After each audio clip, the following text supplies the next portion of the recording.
What's up, guys? Joker here, and I feel like needing to make this video since I've been talking about some crypto crap and Three Arrows Capital specifically. I've been talking about them, so I might as well make a video updating on what's been happening, and guess what shit's been happening. So before I get into it, please like and subscribe. Really helps out the channel, and yeah, let's just get into it. So this Bloomberg article came out very recently, yesterday, in fact, and it was talking about how they finally caught up with these Three Arrows Capital founders, and it's because these guys, when it kind of collapsed, they kind of just like went underground and went gone, and people were like, well, where the hell are they? Where was our money and shit like that? Because creditors, they want their money back and stuff like that. It's not like a little guy can do anything, but these creditors, they want their freaking money back, and 2.8 billion owed to them. I would say, that's a big reason to, find these guys. So they kind of been underground, and in this article, I think somewhere it was like when a lawyer was also on the call with Bloomberg and something like that. He said that, yeah, they're on their way to UAE, and United Arab Emirates kind of just doesn't have extradition laws or anything like that where it's going to be easy to, get this stuff back. But, here's the two D-bags right here that cost a lot of people a lot of money. And yeah, they're probably on their way to Arab Emirates. Uh, I would hazard to say they're probably not going to be going there after it being known that this is where these guys are going. But you never know. Creditors of the fund recently registered in the British Virgin Isles. Uh, so that's where the creditors are. They're in British Virgin Isles, just trying to get that money back. But this is in relation to Celsius, Voyager, and BlockFi all getting clobbered and destroyed. This firm was the reason and the source of it. Kind of like just a parasite that infected all of them and then caused them all to collapse. And they talk about like what caused them to collapse and what caused how these other firms kind of got linked with them. And I think this paragraph was probably the most interesting part of it. Uh, so like all these crypto places, they kind of like were advertising these high yield returns and stuff like that, like 20%. You kind of look like not thinking about it. You're like 20%. That's amazing. That's great. Let me go do this. I mean, other people are doing it. Other reputable people are doing it and stuff like that, and recommending it. So it's like I might as well um, go do it myself. And this is how they were able to get the yield is, Celsius or, other firms too would take some of that deposit money and give it to these guys and say, hey, generate a yield for us so that we can, you can get some, we can get some, and they can get some. And people can keep depositing. And it kind of worked out as like a pyramid scheme type thing where it's like the more money they would shovel in, the more they could get a generated yield back because these guys were doing, like they were doing probably like really quick. You had to be really agile in this type of things, make quick moves and stuff like that. And also, you'd have to do deals in the riskiest parts, um, where it's more likely you're going to get a big boom, and that could also lead to a big bust, though. And one of those things was Luna. So they acknowledged they had heavy losses with Luna and Terra. They said they were caught by surprise of the collapse, and that generated with a bunch of losses and stuff like that. And what was also funny is like they were uh, talking about the founder of Terra and how they were actually like know this guy on a personal basis. It's like, wow, their friend kind of like fucked you in the ass, but it's but then again they kind of fuck people a lot in the ass too.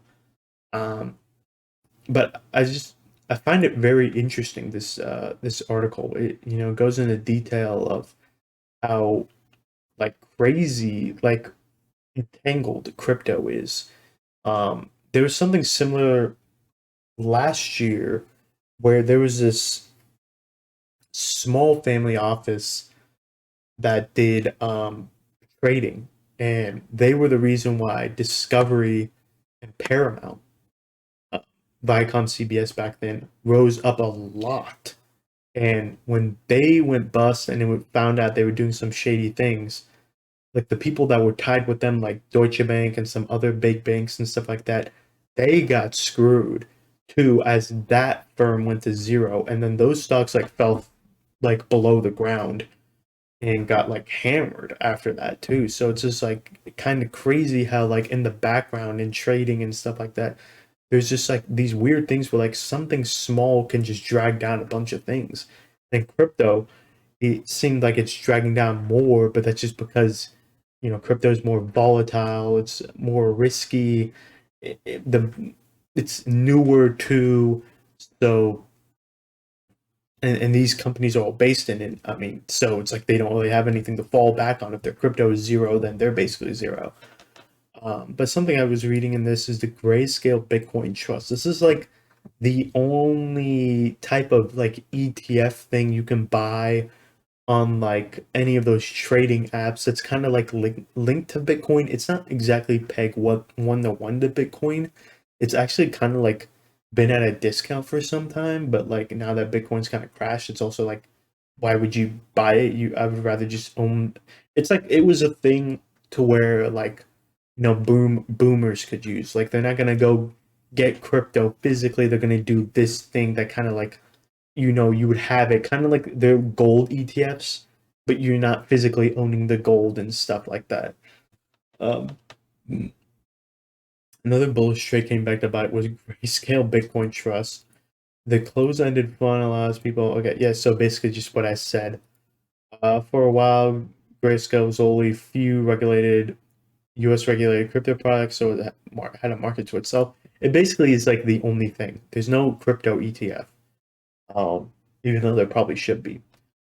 Um, it's so popular that shares traded at a persistent premium to the value. Yeah, I remember, but that's what I said. As Bitcoin started to go down, it started to become a discount actually. Allow big investors like 3 Arrow to purchase shares directly by giving Bitcoin to the trust. These Grayscale Bitcoin holders could then sell the shares at the secondary market. Premium meant any sales could not then attract the profit of big investors at the time. Last filing in 2020, 3 Arrows was the largest holder of Grayscale Bitcoin with a position worth about $1 billion.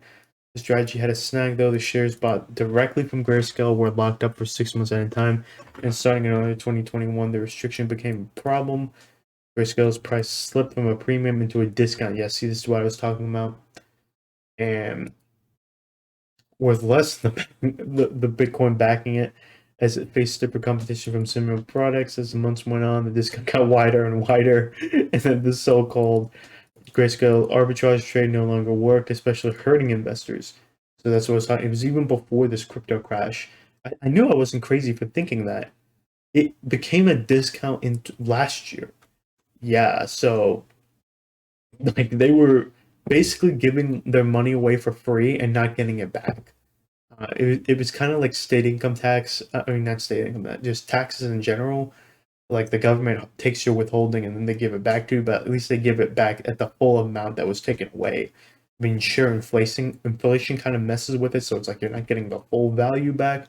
You're getting the full like number value that got taken away from you originally, and these guys didn't get that. No risk-free returns, so they were talking about doing risky shit, just in general.